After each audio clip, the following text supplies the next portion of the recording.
રૂ જેવી પોચી સોફ્ટ અને જાળીદાર એવી ઈડલી પરફેક્ટ બેટર જેવું બહાર જેવું મળે એવું જ આપણે ઘરે બનાવીશું.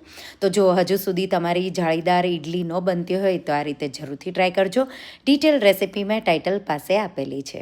એના માટે મેં અહીંયા રાશનના જે ચોખા હોય એ 3 વાટકી ભરી, સાથે 1 વાટકી અડદની દાળ, 1 વાટકી પૌવા અને 1 ટીસ્પૂન જેટલા મેથી દાણાને સારી રીતે ધોઈ આ રીતે 4થી 5 કલાક જેવું પલાળી દેવાનું. પછી એક પાણીથી ધોઈ મિક્સર જારમાં થોડું અમથું પાણી ઉમેરી સ્મૂધ એવું બેટર વાટી ઢાંકી 10થી 12 કલાક માટે આથો આવવા દેવાનો.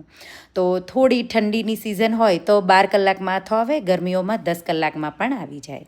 ચટણી મેં રેસિપી ડિટેલ સાથે આપેલી છે.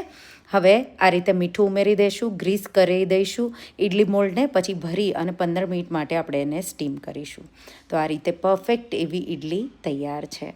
તો આ રીતે જો તમે ક્યારેય ઇડલી ન બનાવી હોય તો એકવાર પોચી જાળીદાર ઇડલીની રેસિપી ટ્રાય કરજો. પોળી ઇડલી, સાંભાર ઇડલી કે પછી વઘારેલી ઇડલી કે એકલી ચટણી સાથે પણ તમે આ ઇડલી બનાવી ખાઈ શકો. આ જ બેટરથી ઢોસા, અપ્પે પણ બનાવી શકો. તો રેસિપી તમે એકવાર જરૂરથી ટ્રાય કરજો.